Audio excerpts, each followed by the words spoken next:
jumlah darah yang keluar banyak, ya, atau warnanya terlihat hitam dan sebagainya.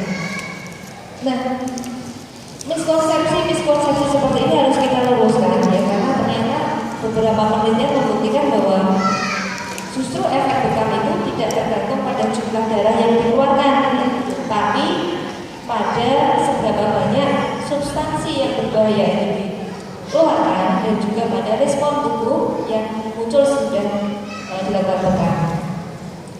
Dan ada juga orang yang berpandangan bahwa bekam itu harus melukai kapiler, ya, pembuluh darah di bawah kulit kita, ya. Jadi bagaimana sebetulnya nanti akan saya jelaskan, ya, karena memang kita harus memahami dulu anatomi, histologi dan fisiologi dari kulit. Saya akan berpanjang lebar di situ untuk akhirnya kita bisa memahami bagaimana secara kerja bekam terhadap berbagai macam penyakit. Tidak mungkin metode yang sama itu bisa untuk mengatasi semua penyakit yang ada di dunia ini, ya. Pasti ada metode-metode yang harus kita kembangkan keterampilan kita terkait dengan bagaimana kendaliannya, terkait juga dengan bagaimana kita harus melakukan sedotan. Berapa kali kita harus melakukan sedotan pada jenis penyakit A, jenis penyakit yang lain, ya, tentunya akan berbeda, ya. Jadi memang ahli jama itu dari dulu sudah terbukti seperti tadi, ya, ada 2 testimoni. Tapi sebetulnya testimoni itu kalau dikumpulkan akhirnya akan kumpul dari zaman ke zaman bahwa memang benar bahwa ahli jama itu punya efek pengobatan. Dan salah satu caranya adalah dengan membersihkan darah itu dari chronic pathological substance, ya. Chronic pathological substance itu nama untuk substansi-substansi yang berbahaya yang mengendap di dalam kulit karena efek dari pembekaman kita. Nah, macam-macam, ada kolesterol, ada logam berat mungkin, ya, kemudian metabolit yang berasal dalam tubuh kita karena metabolisme, ya.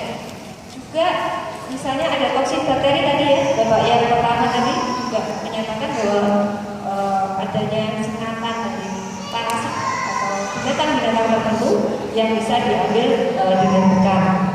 Lalu selain itu adalah bagaimana sinyal-sinyal komunikasi di dalam sel itu dikeluarkan untuk mengatur keseimbangan tubuh atau yang disebut sebagai homeostasis tubuh, ya. Ini istilah kedokteran untuk keseimbangan. Kalau dalam istilah Cina kita menyebutnya yin dan yang, ya. Tapi di sini kedokteran menggunakan istilah homeostasis, ya.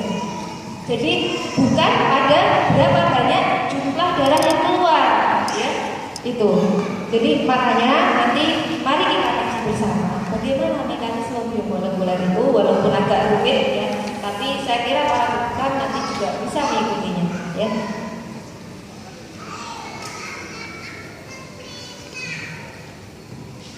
Nah, ini adalah anatomi dan histologi dari kulit, di mana kita harus memahami bahwa kulit kita itu ketebalannya berbeda-beda. Seperti di rambut, di kepala, ya, kemudian di telapak tangan, di kulit yang lain itu ketebalannya rata-rata dari 0,5 sampai kalau sampai epidermis adalah sekitar 3 sampai 4 mm, ya. Jadi tidak terlalu tebal, dan semakin ke kulit yang di ekstremitas misalnya itu berbeda dengan di kulit punggung, berbeda dengan kulit di kepala. Tidak bisa kita terapkan di sana, maka pengetahuan tentang ketebalan kulit itu penting. Nah, kulit yang di sini adalah kulit yang berambut, ya. Kemudian kita tahu di sini ada 2 lapis utama, yaitu lapisan epidermis, kemudian lapisan dermis, ya.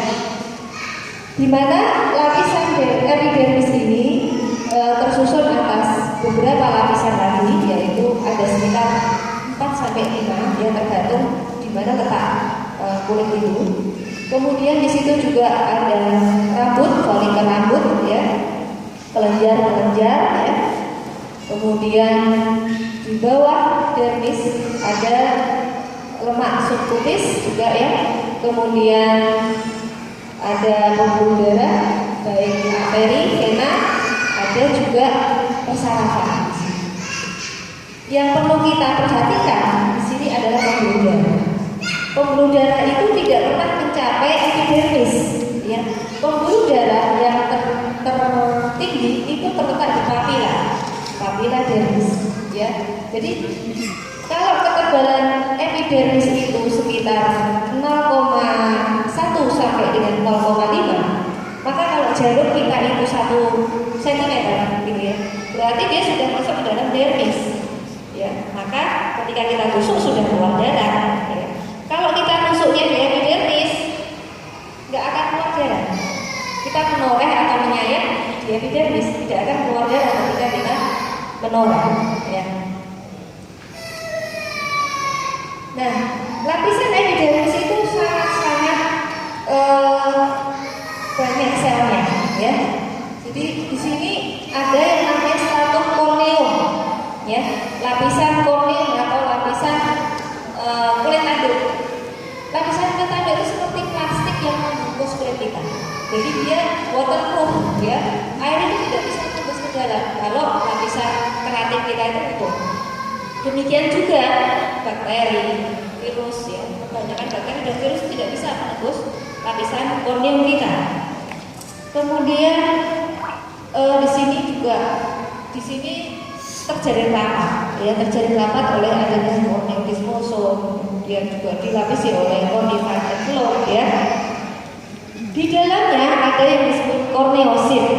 Korneosit itu sel yang memproduksi keratin, ya. Di dalamnya lagi kita mengetahui di sini ada yang namanya keratinosit. Jadi 90% sel kulit kita itu terdiri yang disebut oleh sel keratinosit. Lalu ada yang namanya Langerhans cell. Langerhans cell itu kalau Bapak Ibu mungkin lebih familiar, makrofag, ya.